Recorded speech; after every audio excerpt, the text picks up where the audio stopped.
Hello. Welcome to a BAM that's not only a BAM, but it's a crime. We're making strawberry milk. This might be the world's easiest recipe, but sorry, I didn't know it was gonna be this easy. And I happen to have strawberries, okay? So we're making strawberry milk and we're talking about a movie called From the Dark. But why is this different from every other Bacon a Mystery, Bacon a Murder, book, movie review that we've ever done?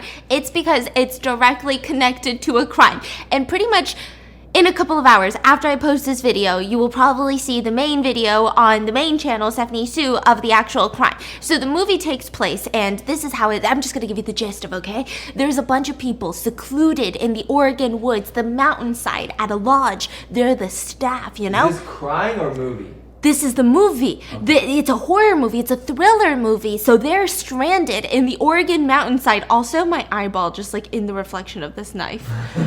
They're just stranded in the Oregon mountainside, and it's just the staff left. And one by one, each one of them keeps dying. Which one of them is the real killer? We've got to find out. That's the actual movie. But in real life, after they're done filming this movie, they realize that one of the lead actors or actresses is a real life killer and is on trial for murder. So there literally was a killer amongst them while they were filming a movie about how there is a killer amongst them. And I think once you get the full gist of everything, initially I thought that I was just gonna do a crime case on this and not do the BAM, because you can watch the movie on YouTube for like $4. You can rent it. But when you know what happened and you listen to it, let's just get started, okay? So we're making the strawberry milk. Like I said, it all takes place in the... Oh, by the way, you're probably going to see the crime case come up in a couple of hours. I don't know if I recommend watching this one first or that one first. I guess it just depends. Do you want to be fully shocked when the crime comes around, or do you kind of want to know? Sometimes when you know, it makes everything different, doesn't it? So here's what's happening, okay? I said mountainside. There's this mountain lodge that's been around for a really long time in Oregon. This is the movie. A hotel?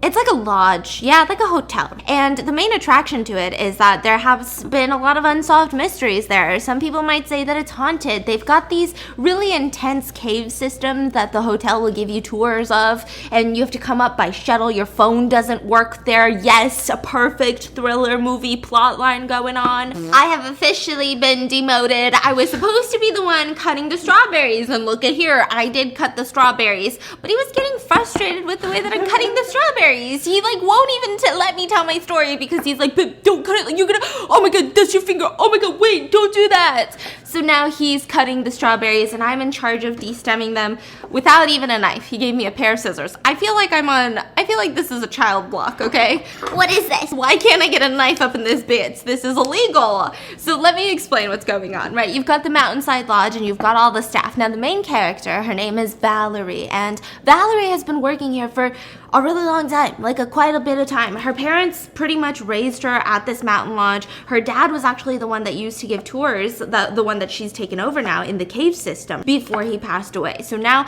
she's continuing on her father's work, and that's the gist of things. So we start off with her giving this tour in the underground caves with a group of people. Now, this cave system doesn't look like the most intense caves, but it does look rather abandoned. You know, they're going around, they're trying to touch the walls. She's like, hey, don't touch the walls. Apparently the oils in your hands can corrode the cave walls. And so they see this door, and one of the guys is like, let's call him Chad, because he really seems like one. He's like, hey, what's that door? Why is there a door in the middle of a cave system? That's weird. Like, what is this? Is this like Disneyland? Why? That doesn't even make sense. That looks weird. And so she pretty much tells them that the rest of the cave system is really unstable, meaning that there have been collapses. There have been like literally rocks falling on people's heads. So they have sectioned it off, put this door here so that you can't accidentally wander to that side of the caves. And so she's like, yeah, it's restricted area. Even I haven't been there. And then she, gives the rest of the tour. Any other questions? Now, these Chads, it's a group of Chads, they really don't care about the history of this cave. They've got one question and one question only. Whatever happened to that little girl? What? Whatever happened to that little girl that got lost here? That got lost in the caves? Whatever happened to her? So Valerie's like, oh, shoot. Like, no one has really asked me about that. That was a long time ago. My dad was actually working here when that happened. And, I don't really know. I think the last I heard is she found her way out by listening to the water. So there's like a creek outside. So she just listened to the sound of the water and got out of the cave. That's the last I heard. And the Chad's like, that's not what I heard. I heard she wandered in there and she starved to death. and no one's found her body, so her body's somewhere in the cave. So she's like, well, I guess everyone has their theories. And she finishes up her little cave tour with a group of Chads. So then she goes into her office and her boss is there. Now, her boss is like just thanking her nonstop. So we can kind of assume that she's taken over for the night. The boss is going home early and he's like, make sure to put the money in the safe, make sure to do this, lock up the liquor cabinet, blah, blah, blah, blah, blah. And he's just saying, Valerie, like, you can stay if you want. She's like, no, I've got to go do my own thing. So we gather from this conversation that she has been working here for a while. She was practically raised at this mountain lodge, but now she's officially moving on. This is her last day at work. This is like, she's like gone now. She's ready to spread her wings, get out of here. Her dad would want her to explore the rest of the world. So she's going to lock up for the boss and all of that. And she's having a go-away party at one of the cabins that's on the campsite. So, we cut to the kitchen staff. We're just getting familiar with the lodge staff. I've got strawberry juice on my arm. So the boss leaves, and now Valerie is essentially in charge. She's having her go-away party. This is all that's going on. Now we cut to the kitchen staff. Now there's 3 dudes in the kitchen staff. We've got the dishwasher. That's literally what they call him, the dish bitch. Okay, but his name is Damon. I'm not going to give you all the names because it's going to get too complicated. But we've got Damon, who is a pivotal part of this story, and then we've got the bartender, and then we've got the chef. So we've got these 3 dudes, and they're just talking. They're making fun of the dish bitch. That's like their game, right? And he's like, I'm not a dish. And they start hanging out, and then all of a sudden the electricity cuts off. And the chef is just complaining the whole time. I mean, this place is absolutely falling apart. This is like the 3rd time that's happened. You know what I heard? I heard that the electricity is going off and the lights in the caves. Straight up, like Valerie has been giving tours just tripping over rocks because the lights will go off. It's so dangerous. I mean, good thing that this place is kind of, shutting down for the next month so that they can finally fix this shit. They're doing these massive renovations. So for the next month, now, they're setting up a plot. There's going to be there's no hotel guests. They've kicked everyone out. No staff, because for the next month, they're renovating the place. You get it? So it's going to be completely empty tonight. That's what we're gathering from this. And so then we cut back to Valerie doing all of her closing shift duties, putting money in the safe. There's a gun in the safe. We'll get to that later. You always know we'll get to that, okay? And then she starts looking around. She looks out the window. She's just enjoying the view of the mountain lodge, and she sees the groundskeeper, who's his name is Leon, the groundskeeper, and she waves at him. And he's just really about her. Like, he doesn't wave back. He doesn't seem to like her. So there's just all of this weird vibes and tensions going on. And then she runs into her good coworker by the name of Diane. And she's like, well, Diane, what's going on? Like, are you going to come to my getting away party? Like, my going away party? You should come. It's going to be so fun. But Diane's like, no. I'm just really stressed right now. Like, I don't really want to do that. When my husband was leaving today, because apparently her husband works at the lodge, I couldn't find my phone. So I used his phone to call my phone, and I saw a text message from the new housekeeper, Gwen, that says, thanks for last night, with a smiley face.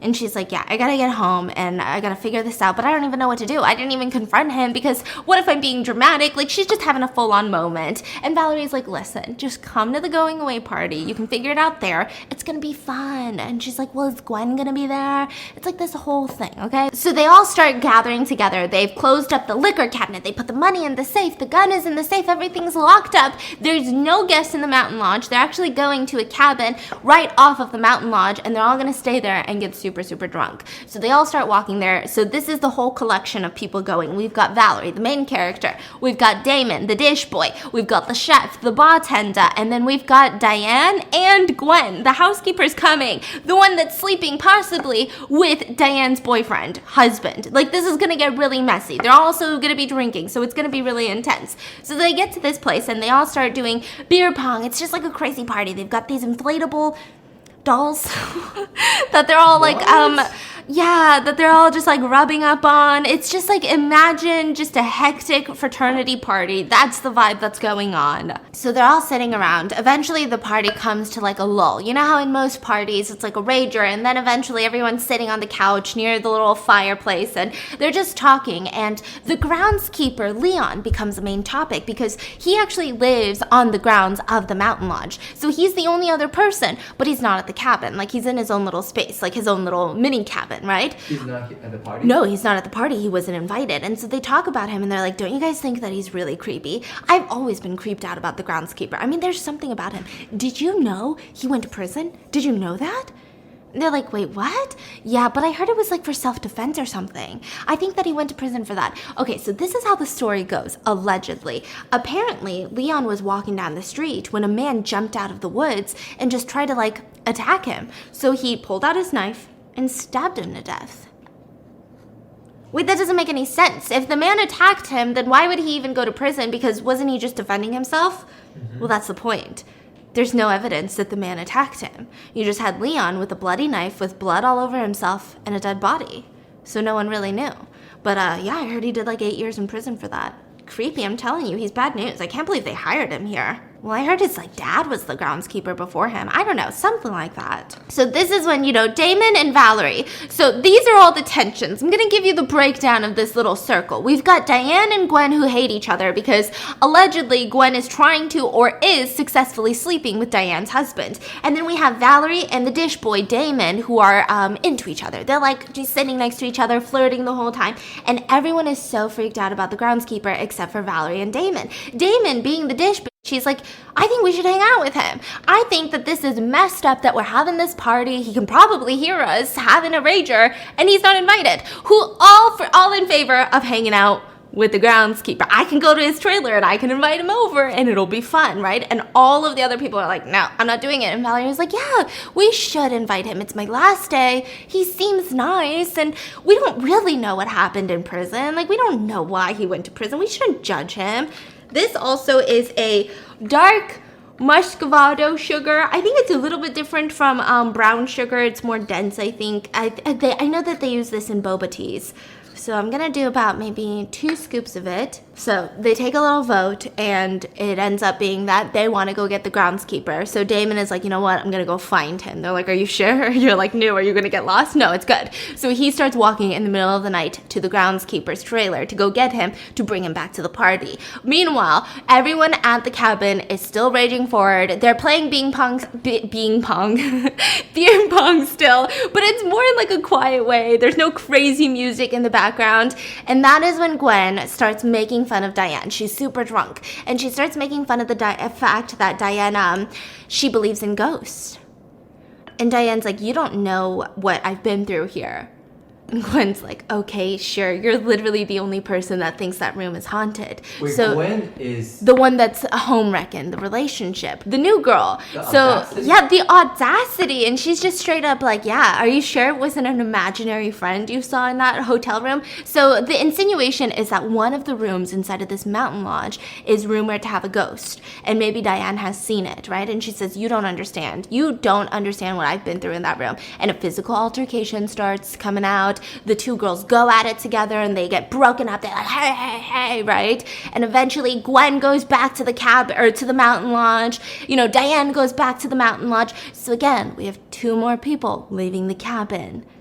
Wait, how many's left now? So now it's just the chef, the bartender, and Valerie, and Damon the dish boy, and the groundskeeper are coming back to join them. They're coming back. Yeah, but the 2 girls have left. So they left separately, but they're both headed to the mountain lodge to stay in one of the rooms because, this party they just aren't having fun. Oh, do you see how sugary it's getting? Okay, so now you just let it set aside for a little bit. Don't squish the strawberries too much. So Damon goes to the groundskeeper's trailer, and he's like, hey, I don't know if you know me. I'm the new dish I'm Damon. That's what they call me. But hi, we're having like a little getaway party for Valerie.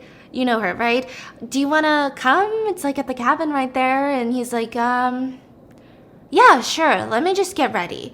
Do you want to come in for a second? So he lets him in, and he's sitting in the living room, and he sees all of these newspaper clippings on the wall of this guy's trailer. So the first one is saying things like, man gets 8 years for manslaughter. He's like, oh, And then another one is talking about that little girl. 12-year-old girl goes missing in cave. So these are newspaper clippings about weird things that have happened inside of the cave or at this mountain lodge or possibly to the groundskeeper. So he's getting freaked out. Like, this is creepy. So they end up walking back to the cabin together, and they join the rest of them. They start drinking some more, and eventually now we've got a bunch of dudes and Valerie sitting around the couch, and they start talking about, what was that thing about Diane? Why does she believe in ghosts? What's going on? Okay, so Valerie's like, it's an interesting story. So years ago, there was this woman who came on a honeymoon with her husband, and she was staying in room 402.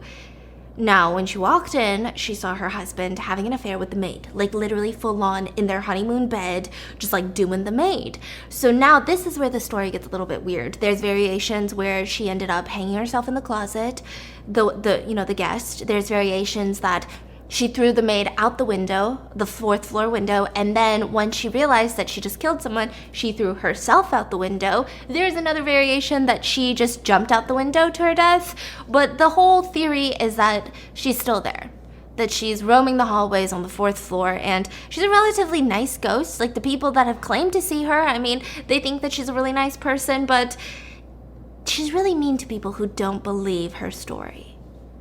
So people try not to get onto the 4th floor. They try not to, like, book a room there if you're scared of stuff like this.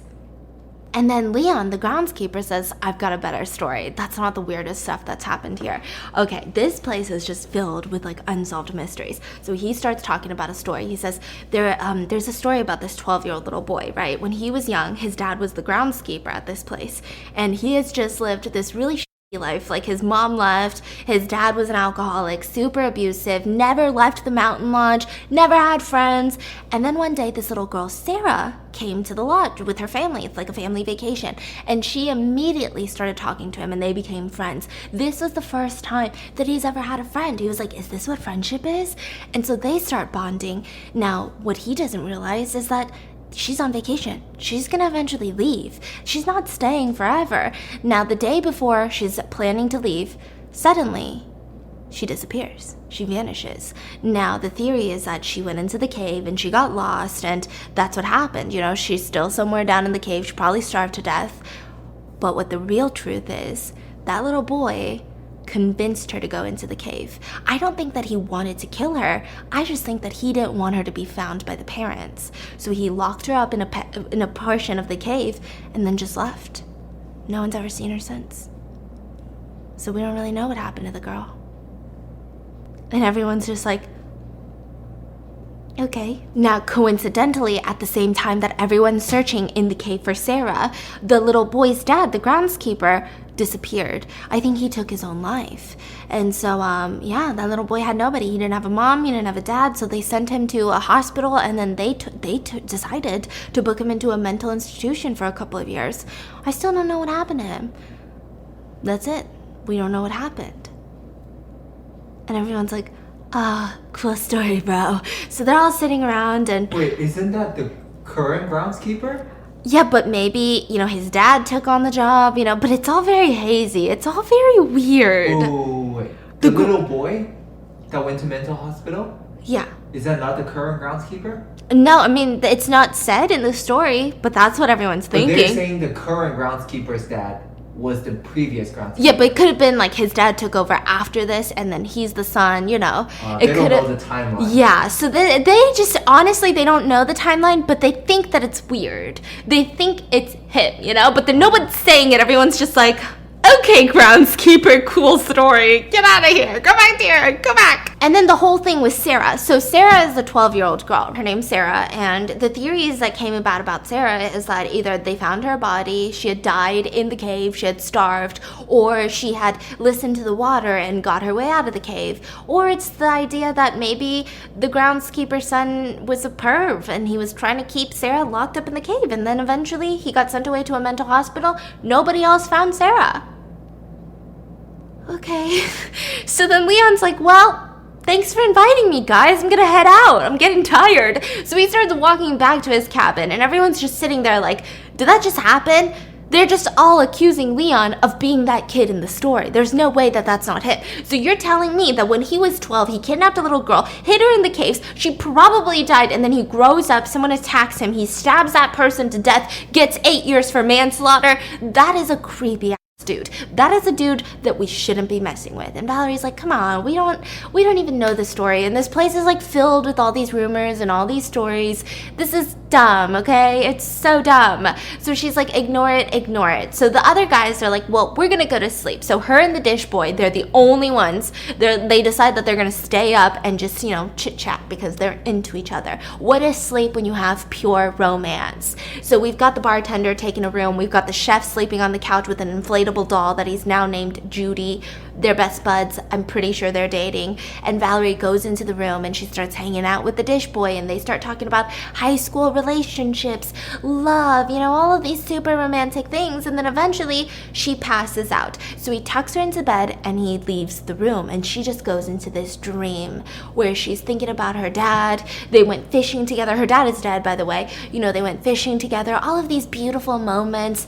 And then she wakes up because she hears the sound of glass breaking, glass shattering, possibly like a window. So she freaks out, goes to the light switch and tries to turn it on, but the electricity is out. So she grabs her phone, turns on the flashlight, and she starts going down the stairs, where she runs straight into Damon, the dish boy. So she runs into Damon and she's like, oh my God, what are you doing? And he's like, well, I heard the noise too. So then the other two guys wake up and they're like, what was that? So they're like, oh my God, we're all gonna get fired. We're all gonna lose our jobs, and we're never gonna someone's breaking into the lodge. Someone's probably breaking into the office to try to get into the safe at the lodge. We gotta go. So they grab their little flashlights and they're like, let's catch this little home invader, right? They're running. Huh? So it's the chef, it's 3 dudes and Valerie.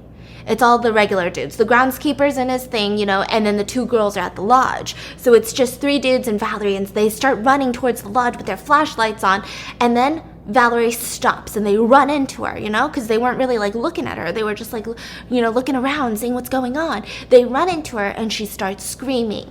And on the ground are the 2 stabbed bodies of Diane and Gwen. Now, I want to say in the movie that the acting was interesting, because that wasn't the reaction that I would have if I saw 2 dead, stabbed bodies. They were just like, what do we do now? I'm like, I would be crying, What do you mean? You just go into solution mode? What do you guys want to do now? I'm kind of hungry. Chipotle? What? What's happening, okay? So they're like, oh my God, what's going on? Someone killed them. Why would they kill them? What do I do? So they kind of freak out a little bit. And Valerie's like, all right, here's what we're going to do. We're going to go into town, okay? We're going to get some help. We got to call the police. None of them have cell service. So they get into Damon's car. The car won't start. He's like, all right, something's wrong with my car. We got to get into your car. So they get into the other dude's car. It won't start. So they're like, what the fuck's going on? So they get into the next car. And it won't start. So he's like, pop the hood. So they all pop the hoods of their car, and it seems that someone has tampered with their cars. So now they're like, what the fork do we do now? So they go back to the cabin. They're freaking out, and all of them are starting to accuse the groundskeeper, because let's be real, after that story that he shared, and then he was the only one that wasn't really there the whole time, that something weird's going on, don't you think? Something strange is going on. So they're like, okay, let's do this. We're gonna walk to the closest house. Yeah, that's 50 miles away. That's better than staying here waiting to get killed. Okay, no, we have a better idea. I know that we don't trust the groundskeeper, but he has a bike. A little, not a motorcycle, but a bike. Maybe he can bike to the nearest house and get some help, because none of us have cell service. So they knock on Leon's cabin and they explain what's going on. He's freaking out. He grabs his bike and he tells them, well, while I'm gone, just try to get the power on or something, There should be a circuit breaker in the back of the cabin that you guys are staying in. I thought they think he's the killer. Yeah, but they still want him to leave, They're like, maybe it's better that he leaves, maybe also he's the only one with the bike. And they all want to stay together. The rest of the group, they want to stay together so that they can watch more eyes, right? And mind you, most of them are drunk. So they're kind of not making good decisions right now. So he's like, okay, well, while I'm gone, why don't you guys check the circuit breaker in the back of the cabin that you're staying in and try to turn on the electricity? Okay, thank you, groundskeeper, for your insightful information. So then he starts riding on his bike to town, and they go back into the cabin, and the chef guy is like, all right, well, let me go check the circuit box. So the last time that the electricity went out in the kitchen, right, in the beginning of this entire movie, he was the only one that could really fix it. So it seemed, appropriate that he'd be the one to check the circuit box. So he goes out back, and they start lighting a fire in the fireplace. They're just trying to get some light, they're trying to get some warmth, and they're all kind of freaked out. They're all nervous. And then they hear a thud. So the bartender is like, shh, I'll go and see what's going on. So he goes out to the circuit box, and the chef is laying on the ground, dead. There's a bunch of weird messed up wires, so it seems like he had died from either electrocuting himself or something went weird. There's no like stab wounds on him like the other two girls, so it's very strange. So he rushes back into the cabin and he's like, I freaking knew it. It's that guy Leon. I told you it's the groundskeeper. He's the one that suggested that we check the circuit box. What are we gonna do? He's probably not even going into town. Where do you think he is right now? He's probably still on the grounds. What do we do? Like, he's freaking out. Now, mind you, the bartender is probably the drunkest out of everyone. So they start, accusing the groundskeeper of killing the chef guy, Valerie, and it's like, calm down. We don't even know that it's him. We don't know who it is. Let's just, maybe it's none of us. Maybe it's someone different. Maybe someone snuck onto the grounds. That wouldn't be bizarre. And they start fighting, and the bartender just keeps accusing the couple now. They're like, well, maybe it's you then. Well, maybe it's you. What do I really know about you, dish boy? You're new here. Valerie, what about you? It's your last day. You want to go out with a bang or something? Maybe you've hated us all along while you're working here. Like, he starts accusing the shit out of everyone. So Valerie, yeah, he's like, dish boy sus. He's an imposter, okay? So Valerie and dish boy are like, all right, well, if you don't trust us, we're not going to sit here and be accused. We're going to go look for weapons. You do what you want, but we're going to protect ourselves. So Valerie and Damon the dish boy, they head into the mountain lodge because she's like, I remember there's something in the safe. The gun, right? So they head into the mountain lodge, they go to the kitchen, they get some kitchen knives, but none of them are really that sharp for whatever reason. Maybe they're only cooking mashed potatoes here. And they find the gun in the safe. And she's like, all right, well, take it. He's like, no, you take it. I can try to fight, but you take it. You gotta keep it with you just in case. Here, and then he puts it in the back waistband of her, jeans. And she's like, I don't even know how to use this. This is all pertinent later. She's like, I don't even know how to use this. And he's like, it's okay. Let's go. So they start going, and she's like, wait, the backup generator. I know where it is. Why don't you go back, make sure the bartender's not dead, and make sure that he's, maybe not killing anyone. I'm going to go check the backup generator. I'll be fine. I've got the gun, and I'm going to try to turn it on. So he heads back to the cabin, and Valerie goes, I don't know, And she goes to the backup generator, and she starts messing around with it, and it doesn't look like it's going to turn on anytime soon. So you just want these glass cups. I'm going to use this one first. These, they used to be kimchi jars. So you just want to plop the strawberries in there. They're like little bobas, So Damon goes back to the cabin to check up on the bartender, and now Valerie and Leon are doing their own thing, okay? So they're the only ones that are in the cabin. And the bartender, like I said, he's still drinking. I don't know why. Okay, he's still down in his whiskey, and he keeps accusing Leon. And the dude's like, why would he be the killer? He's going into town to help us right now. And even if it is, we just have to wait till the morning. There's going to be help that comes. It's going to be fine. And this is when the bartender just full on turns on him. He's like, you know that it's him, and you're in cahoots with him. What are you guys planning? Are you guys planning something? Is this for money or something? You're new, and you're the one that wanted to hang out with the groundskeeper. Why would you want him around? You don't even know him. Unless you do.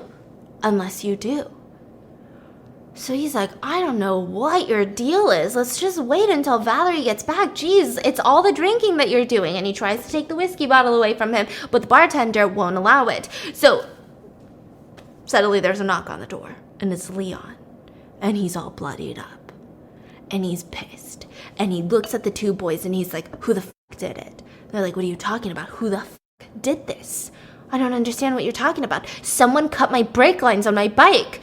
I'm trying to ride to town for you guys. I didn't even want to go to town, and I come across this little hilltop that I didn't notice, and I go press my brakes, and guess what? My brake lines are cut, so I just ride off this little hill. And his arm's all gashed up, and it's all bloody, and he's just accusing the two guys. What sick, twisted prank is this? Like, who did this? And then, the bartender's accusing him, and it just becomes this absolute show. And Damon is the dish boy is like the one trying to break them apart. Like, stop fighting. We just have to get till morning. It's gonna be okay. And so Damon starts kind of helping him with his wounds while, the bartender is sitting across the living room just yelling at him still, like, oh, you're so guilty, you're the nasty one, you're the guy in the story, blah, blah, blah. And he's like, what are you talking about? You're a freaking idiot. I don't even care what you have to say. All I'm trying to do is stay alive. I don't care if you like me. I don't care if you hate me. That's pretty much what the groundskeeper is saying. He's like, haters be hating.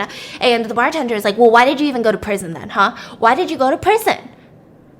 So he's like, what? That has nothing to do with anything. Okay, you want to know why I went to prison? I went to prison because I went to a bar. I met a girl at a bar. I sat down next to her. She told me that no one was sitting there, and we start talking. Then I decide, you know what? She's cute. She's nice. But I decide to go to the bathroom because I drank a lot of whiskey. Turns out that girl had a boyfriend on the other side of the bar, and he was drunk. He was pissed. So he follows me into the bathroom, and he starts punching me. And then the girlfriend walks into the bathroom, and he goes up to her and starts choking her. So yeah, I had a pocket knife, and I stabbed him, and he ended up dying, okay? So I got 8 years for manslaughter. Because what? I hit on a girl at a bar. Well, how do we even know that's true? Maybe you weren't even hitting on the girl. He's like, I don't care if you don't believe me. So they start standing up and they start getting into a physical altercation. Honestly, the only thing that this movie has taught me is that, yeah, guys are emotional. You know what I mean? Like, so far it seems like the girls are the ones, like, put together. She's like, let me go check out the backup generator. And then the guys are like, you're the one killing people. I gotta kill you. Get it together. Uncontrollable emotions. It's just so unprofessional. Can't even make clear-headed decisions. Just can't be executives, you know? With all that testosterone. Dangerous. Sorry. So then a huge fight breaks out and the bartender smashes an empty whiskey bottle onto Leon's head and they start hustling and tussling, just full on trying to kill each other, and in the process somehow Dish Boy gets knocked down. He gets knocked out, unconscious, okay? I don't know how. All right, so he's knocked out. They're still tussling. Valerie walks in through the door. The backup generators have proven to be not successful, and she sees them fighting each other. They rush into the kitchen, and she freaks out, right? She grabs the gun out of her waistband, and she's like, stop fighting right now, right? And then silence. And she grabs her phone flashlight and shines it into the kitchen area, and she sees the groundskeeper standing over the bartender's body, and he has his throat slit. The bartender, and he's dying on the ground. And she's pointing the gun at him, and she's like, why would you do that? Calm down, Valerie, please. Calm down. You saw what happened. He was attacking me. He smashed a bottle on my head. Please, calm down, Valerie. He was attacking me. You saw that, right? I didn't know what else to do. He was trying to kill me, Valerie. And she shoots the gun and kills him. This is going to be so eerie. All of this is going to be so eerie later. This whole story is going to be so weird once you know the crime. So she shoots him and he dies on the ground. And she rushes over. Damon, the dish boy, wakes up. He rushes to the two guys. They start trying to give CPR, but I mean, both of them are pretty much dead. And she's just screaming, what do I do? What do I do? What do I do? And he's like, okay, we got to get out of here. I know a place. So the dish boy gets her to the cave. And he's like, unlock it. We gotta just wait in here. We have to wait till the morning. The renovation team is coming in the morning. At least in the cave, no one's gonna expect us here. We can lock the cave. No one knows how to get through the caves better than you do. So we gotta wait. We just gotta stay in here until the police come. Why? And she's like, what? Well, what if it's not one of us? What if it's someone else? We don't know, Valerie. I don't know what to do. I'm just freaking out. We just keep dying. Everyone's dying. So she's like, okay, that makes sense. So she unlocks the cave, like there's like a bars, like cage, like a fence, right? So she unlocks that with a padlock. They get in, she locks it behind her, and he's rushing through the caves, and he's like, okay, we gotta get in through this door. She's like, the restricted door? Why?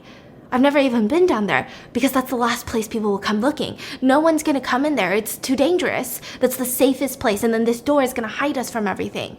I don't really want to go in there. Valerie, do you trust me? We gotta go. Okay, so they go in there, and then he drags her deeper into the cave. He's like, come on, we gotta keep going. We can't just stand by the door. So she's like, I don't feel good about this. Like, I don't like this. I get a little claustrophobic. And he's like, come on, it's okay. So he grabs her by the hand, and they start rushing deeper into the cave. And then eventually they stop, and she's begging him, like, can we just stop here, please? Okay, now we're gonna do 1 part heavy cream with 4 parts milk, and I'm lactose intolerant, so what am I really doing with my life, okay? So they go deeper into the cave, and they stop, and he's like, you need to trust me, Valerie, it's gonna be okay. What are you even most scared of? Because nothing bad's gonna happen, we're safe now. And she's like, I'm scared that I'm never gonna be able to go home, like, never live my life, you know, I don't wanna die. She's freaking out. And he says, it's okay. Don't be scared, Sarah, I'm here. And so this is when she realizes it's the dish boy. The dish boy was the groundskeeper's son, and he was in a mental institution. He got out, and then he applied to work here. Sarah is in the cave? Sarah is the 12-year-old girl that he kidnapped in the cave years before all of this. And she's still in there? No, he's calling Valerie Sarah. Oh. So she's freaking out and she starts crying. He's like, no, it's okay. It's okay. Nothing's gonna happen to you here. Nothing's gonna happen. Do you see how pretty that is? So we get a flashback at this point, after we find out that Dish Boy is the groundskeeper's son. We get a flashback to him as a young kid, the weekend when Sarah disappeared. So we kind of assumed that the main groundskeeper, his dad, was, he was abusive, he was an alcoholic. We got that initially from the beginning of the story, right? But turns out the reason that he went missing and the reason that he had no parents and he had to be taken to foster care and then eventually a mental institution is because his dad actually took him into the middle of the woods right before Sarah was kidnapped. And he kept saying, you're the reason that mom left. You're the reason that my wife and your mom left. You're the reason because you're an idiot. And just like berating him, just, verbally super abusive. And then, the kid's just saying, I just want to go home. Like, can we just go back home? And the dad says, yeah, well, you can go home, but not with me. And just shoots himself in front of his own kid, who's like 12 years old. So then he ends up kidnapping Sarah that same weekend, and then they can't find her. They assume it's him, but they have no proof, so they take him to foster care and then eventually to a mental institution. And so Valerie's like, oh my God, I didn't know that. So he's telling Valerie all of this. And she's like, it's okay, well, you're gonna be better now. You're not like your dad. I heard Sarah got out. I heard maybe we can leave and find Sarah. Maybe we can leave and get married, we can do whatever you want. And he's like, no. And she's like, I just want to go home.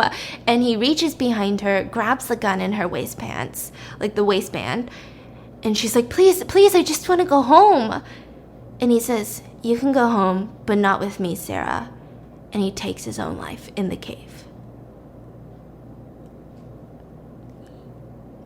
What? So now she's freaking out, because that's a really traumatic thing to witness. And she's panicked. Well, I think I could just eyeball this. So Valerie starts freaking out because she's really deep in this cave. She just saw this really traumatic thing happen. And eventually she starts getting flashbacks to her dad. She has a flashback where her dad and her go fishing, and he tells her that he thinks that little girl is going to get out of the cave. Because all you have to do, it's tricky, but the caves, all you have to do is listen for the water. The stream outside, and you can get out of the cave. So she calms down, and she listens for the water, and eventually she gets out of the cave, the police pull up, and that's it. That's the end of the scene. The end of the movie. And then immediately the credits come up. And I just thought that was so eerie because there was a name in the credits that is now on trial for murder. Wait. What?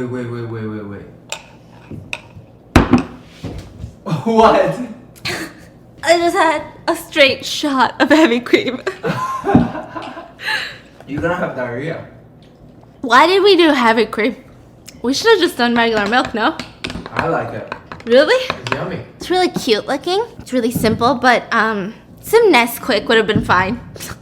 Just some good old Nesquik, okay? That's it. That's the end credits. Then the cast members pull up their names, and this is the end of the movie. This was all filmed, and then all of them find out that one of the cast members was literally awaiting a murder trial. Can you tell us which one? No? Yeah, because you're going to find out in the beginning of the next video. Valerie. The one who... The girl? The girl who killed. The girl who shot. The girl who shot Leon, the groundskeeper. That is such an eerie scene. Remember I pointed out it's eerie? You'll find out why. All of this is going to come together, and it's just going to feel really nasty, and it's going to feel really confusing. Wait, so this movie, yeah. What happened to Sarah? Oh, we don't know. It's an interesting movie. I think it was really, it's a low-budget film. I think it was really good for a low-budget film. But I think what makes the movie more interesting is the case. I don't necessarily think that this is a movie that I would have watched and just been like, oh yeah, by itself, 10 out of 10. I don't think so, but I think it's really good. So this actress committed a crime. She's a murderer, but nobody knew. Yeah, well, okay, so that one of them kind of knew. It gets so weird. It gets so weird. She changed her name when she was out on bail, and she started acting. It's weird. This wasn't the only acting job she had after she got out on bail, and now she's back in prison awaiting a murder trial. Now, the castmates, when they found out that she was awaiting a murder trial and the actual, like, what do you call it, details of her case, they felt like it was a sick joke. Like, all of it feels like a sick joke. Like, the way that even this movie, it's not like a romantic comedy. It's not like it's straight up, who's the killer among us? Turns out, dead ass, there is a killer among us in real life as well. The true crime video is going to be up on Stephanie Sue in like a few hours, and it's just going to blow your mind. So I hope you guys enjoyed today's Baking a Mystery, and let me know in the comments what are your thoughts, and I'll see you guys tomorrow in a couple of hours. Bye.